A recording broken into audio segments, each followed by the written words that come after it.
दोस्तों, आज हम एक बार फिर से आपके सामने आया हूँ।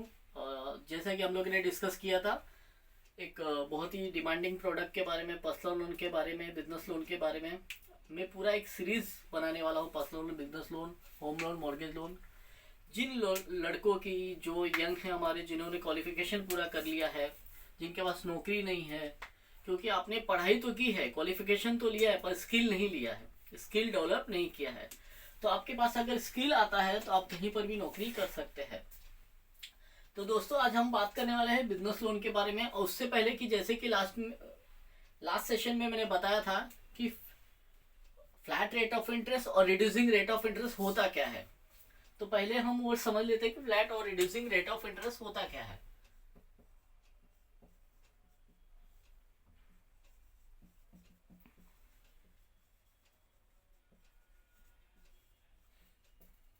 बेसिकली फ्लैट मतलब रेट ऑफ इंटरेस्ट क्या होता है कि मान लीजिए कि आपने किसी से 1 लाख रुपए का लोन लिया और उस पर आप 2,000 रुपए का इंटरेस्ट या 2% इंटरेस्ट भरते हैं महीने का, और आपने पूरा लोन चुका दिया और प्रिंसिपल यानी जो आपका मुद्दल है महज 2,000 रुपया बचा है, तब भी आपको 1 लाख रुपए का ही इंटरेस्ट भरना पड़ेगा, यानी 2,000 ही इंटरेस्ट देना पड़ेगा। उसको कहते हैं फ्लैट।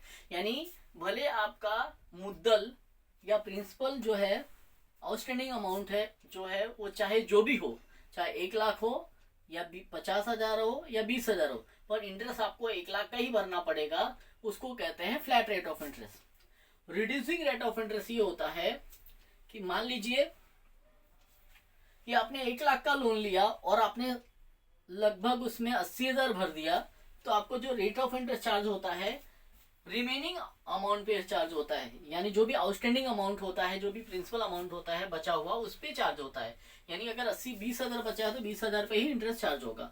उसको कहते हैं reducing rate of interest. Example के तौर पे अगर आपको कोई व्यक्ति लोन देता है और कहता है मैं 18% रिड्यूसिंग दूंगा, और कोई आपको बोलता है कि मैं आपको 12% फ्लैट दूंगा, इसमें जो ये 12% है ये आपका ज्यादा हो गया, 18% जो है वो आपका रेट ऑफ इंटरेस्ट कम हो गया। यानी फ्लैट रेट ऑफ इंटरेस्ट हमेशा ज्यादा होता है compare to reducing rate of interest के। यानी जो 12% है वो ज्यादा हो गया और 18% जो रेट ऑफ इंटरेस्ट है वो कम हो गया। कैसे कम हो गया, एक एग्जाम्पल के थ्रू समझते हैं। जैसे कि मैंने बताया था 18% 3 साल के लिए जो ईएमआई होता है वो होता है 3615। अगर आप 3615 को 3 साल यानी 36 महीने से मल्टीप्लिकेशन करते हैं तो ये लगभग 1,30,000 के करीब आता है। आपने लोन कितना लिया था, 1 लाख रुपया, तो माइनस जो आपने लोन लिया था वो माइनस कर दीजिए। आपका इंटरेस्ट कितना गया 3 साल में, 30,000। यानी 1 साल में इंटरेस्ट कितना गया, 10,000। तो ये आपका रेट ऑफ इंटरेस्ट कितना हो गया, 10%। कितना रेट ऑफ इंटरेस्ट हो गया, 10%। यानी हमने कितना दिया था, 18%। एक्चुअल रेट ऑफ इंटरेस्ट कितना आया 3 साल जब आपने पूरा 10 ईयर यूज किया, तो 10% ये हो गया एक्चुअल। आई बात समझ में। अब आगे बढ़ते हैं बिजनेस लोन के बारे में।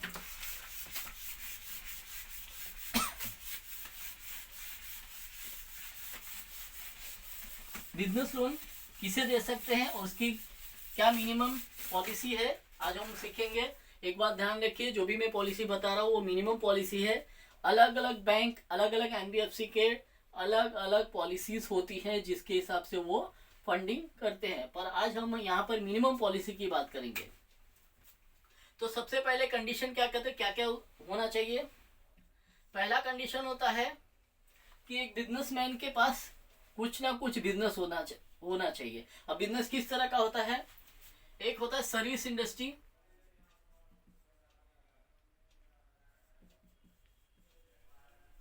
सॉरी आपको दिख नहीं रहा होगा क्योंकि ये थोड़ा लाइट है। सर्विस इंडस्ट्री, आप सुनिए ध्यान से। सर्विस इंडस्ट्री में आपको बिजनेस एक्टिविटी नहीं दिखता। एग्जांपल के तौर पे एक व्यक्ति जो है वो कि कोई चीज का ऑर्डर लेकर काम करता है।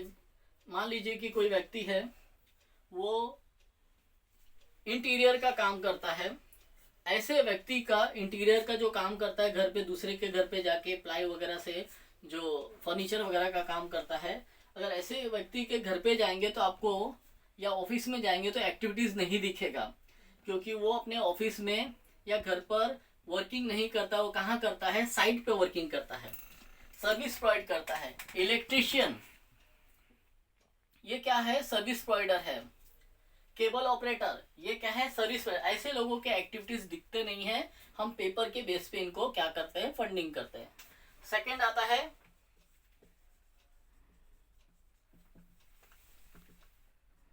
मैन्युफैक्चरिंग।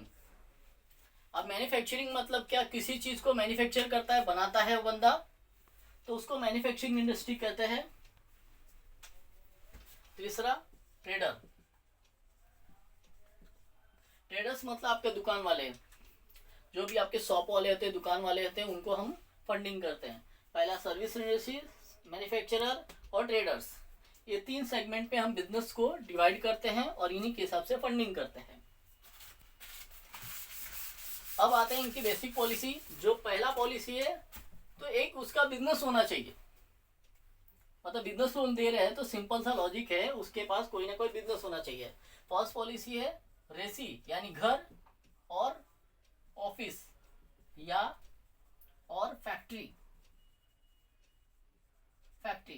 रेसी और या तो ऑफिस या तो फैक्ट्री, जो भी हो उसका, या तो ऑफिस हो गया तो फैक्ट्री होगा, घर तो होता ही है।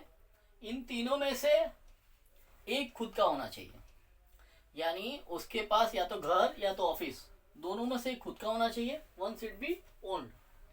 सेकेंड पॉलिसी है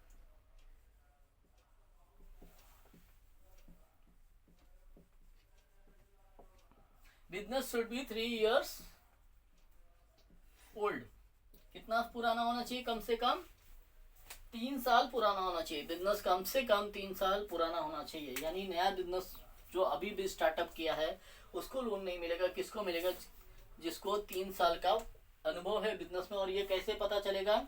उसके जीएसटी सर्टिफिकेट से, उसके घुमासा सर्टिफिकेट से, या जो इनकम टैक्स वो फाइल करता है, जैसे कि 3 साल का इनकम टैक्स हमने ले लिया तो पता चल जाएगा वो 3 साल से बिजनेस करता है।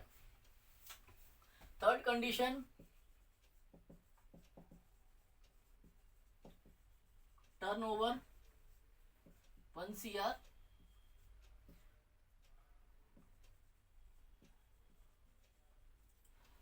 And above. दोस्तों मैंने यहाँ पे minimum turnover 1 CR and above रखा है। टर्नओवर का मतलब क्या होता है? किसी भी इंडस्ट्री में, बिजनेस में, चाहे वो सर्विस इंडस्ट्री हो, चाहे मैन्युफैक्चरिंग हो, चाहे ट्रेडर्स हो, जो कुछ भी आप बेचते हैं या जो भी आप साल में जो भी आप कमाते हो, जैसे कि मैं साल में 10 लाख रुपए का काम किया तो ये टर्नओवर हो गया। साल में मैंने 50 लाख रुपए का माल बेचा तो ये टर्नओवर हो गया। और ये किससे पता चलता है? पीएनएल अकाउंट के, पीएनएल अकाउंट में जाएंगे तो आपको पता चल जाएगा कि आपका टर्नओवर कितना है। उसमें लिखा रहता है बाय सेल्स, बाय रिसिप्ट,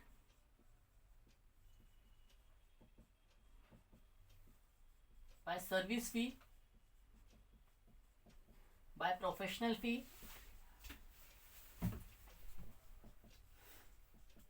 यानी इस तरह से लिखा होगा। अलग अलग सेगमेंट में, अलग अलग आईटीआर में लिखा होगा। जो अमाउंट लिखा होगा वो हमारा क्या होगा? टर्नओवर होगा। तो मिनिमम टर्नओवर चाहिए हम लोग को 1 करोड़ का। इसके नीचे होगा 50 लाख 60 लाख तो भी लोन देंगे लेकिन मैं बात कर रहा हूँ थोड़ा अच्छा लोन अमाउंट की, जिसको आप अच्छा लोन अमाउंट देके अच्छा अर्निंग कर सकते हैं।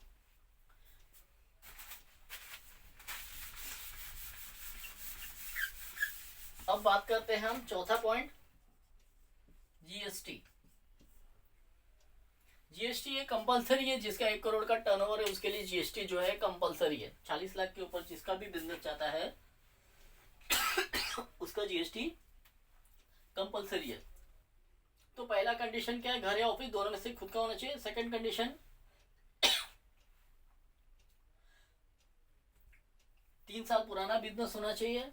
तीसरा कंडीशन मिनिमम टर्नओवर 1 करोड़ का होना चाहिए, उससे ज़्यादा होना चाहिए, जीएसटी होना चाहिए। और पांचवा कंडीशन है रेसी और एंड ऑफिस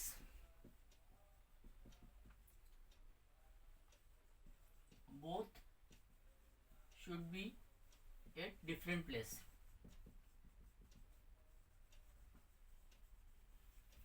इसका मतलब हो गया घर और ऑफिस दोनों अलग अलग जगह पे होना चाहिए। यानी अगर मैं मान लीजिए मेरा घर है और यहीं से मैं बिजनेस करता हूं तो मुझे लोन नहीं होगा, इसको कहते हैं रेसी कम ऑफिस। तो मुझे लोन नहीं होगा, लेकिन घर अलग है, ऑफिस अलग है, फैक्ट्री अलग है, तो मुझे लोन हो सकता है। तो इस पॉलिसी को आपको याद कर लेना है और इसी के हिसाब से आपको सोर्सिंग करनी है।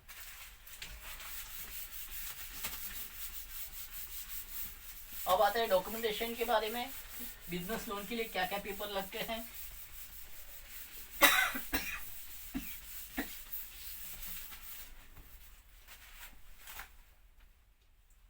अब डॉक्यूमेंट्स में क्या क्या लगते हैं। पहला आईडी प्रूफ।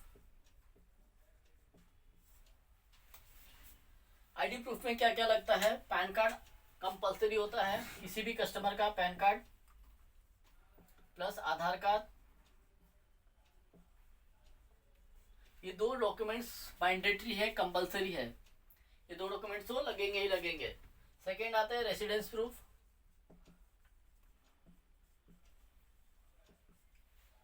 रेसिडेंस प्रूफ में रेसिडेंस प्रूफ आते हैं। रेसिडेंस उसमें आपका लाइट बिल हो गया, लेटेस्ट मंथ मान लीजिए जून चालू है तो जून महीने का लाइट बिल, ठीक है। तीसरा आते हैं ऑफिस एड्रेस प्रूफ। अभी यहाँ पे मान लेते हैं घर खुद का है तो ऑफिस एड्रेस प्रूफ, या ऑफिस भी खुद का हो तो वेल एंड गुड। भाड़े का है तो क्या होगा, rent agreement plus owner light bill. जो रेंट एग्रीमेंट होगा उसके साथ हम ओनर का लाइट बिल लेंगे। और यहाँ पर जो रेंट एग्रीमेंट होता है वो लगभग आजकल जो बैंक होती है वो रजिस्टर्ड रेंट एग्रीमेंट लेती है। नॉर्मल 100 रुपये के स्टैम्प पेपर पे बना हुआ रेंट एग्रीमेंट नोटराइज जो होता है आजकल एक्सेप्ट नहीं हो रहा है। तो यहाँ पे आपको ध्यान देना है, जो रेंट एग्रीमेंट हो वो रजिस्टर्ड होना चाहिए। अगर नहीं है तो आप एक बार अपने बैंकर से बात कर सकते हैं।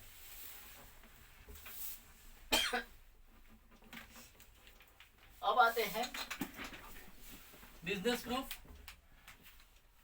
बिजनेस प्रूफ में हमें क्या चाहिए, जीएसटी सर्टिफिकेट।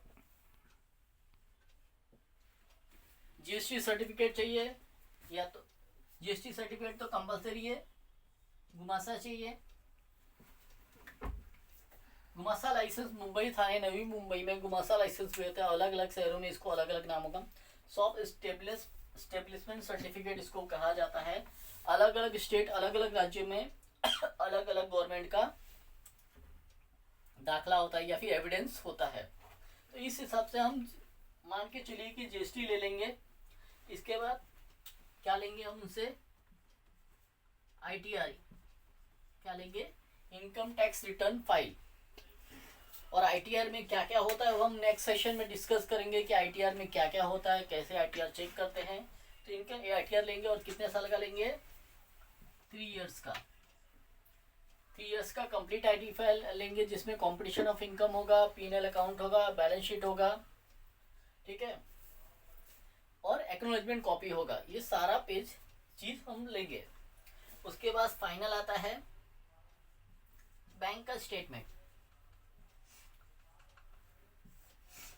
अब इसमें बैंक स्टेटमेंट हम 6 महीने का लेंगे कम से कम, और कोई कोई बैंक अगर बड़ा लोन अमाउंट है तो 1 साल का भी लेती है। 8वां लेंगे 1 ईयर जीएसटीआर रिटर्न, यानी जीएसटी जो फाइल करते हैं 1 साल का वो भी लेंगे, जिससे पता चले कि उनके टर्नओवर प्रॉपर है कि नहीं है। अब 3 साल का आईटी फेयर लिया, 1 साल का जीएसटीआर लिया, 6 महीने का बैंकिंग या 1 साल का बैंक स्टेटमेंट लिया। ये सारे पेपर्स लेने के बाद हम इसको लोन को प्रोसेस कर सकते हैं। अब हम देखेंगे कि बंदा करोड़ का टर्नओवर है, आपको कैसे पता चलेगा कि इसको लोन दे सकते हैं कि नहीं दे सकते? जब आप बैंक स्टेटमेंट हाथ में लेंगे कस्टमर का, तो उसमें देखिए कि बैलेंस कितना आता है, क्योंकि बिजनेस लोन में अलग अलग प्रोडक्ट होता है। बैंकिंग प्रोडक्ट होता है, नेट प्रॉफिट प्रोडक्ट होता है, यानी नेट प्रॉफिट के बेस पे फंडिंग होता है, बैंकिंग के बेस पे फंडिंग होता है। तो ऐसे में हमें देखना है कि उसकी बैंकिंग कैसा है। मान लीजिए उसमें लाख लाख 2-2 लाख रुपए उसके अकाउंट में बैलेंस पड़ा रहता है, उस बैलेंस को देखकर आपको अच्छा लग रहा है, बैंकिंग आपको अच्छा लग रहा है, तो बैंक को भी अच्छा लगेगा, आप उसको आराम से फंडिंग कर सकते हैं। इसमें और एक चीज़ देखने वाली बात है जो हम नेक्स्ट सेशन में डिस्कस करेंगे। जैसे कि पर्सनल लोन में भी हमने ऑब्लिगेशन माइनस किया था, यहाँ पर भी ऑब्लिगेशन माइनस करेंगे, यहाँ पर भी सिविल चेक करेंगे, पर्सनल लोन में भी सिविल चेक करेंगे। और ये सारे पेपर्स होने के बाद, लेने के बाद, आजकल डिजिटल पेपर्स रिक्वायर्ड होता है, तो आपको ये सब स्कैन करके बैंकर को देना होता है और बैंकर इसको प्रोसेस करता है। तो आज के इस सेशन में इतना ही। नेक्स्ट सेशन में हम डिस्कस करेंगे कि आईटीआर इनकम टैक्स रिटर्न में क्या क्या होता है, जीएसटीआर और किस बेस पे फंडिंग होता है, क्या वजह होती है कि केस रिजेक्ट हो जाता है, ये सारे पॉइंट्स पे हम डिस्कस करेंगे।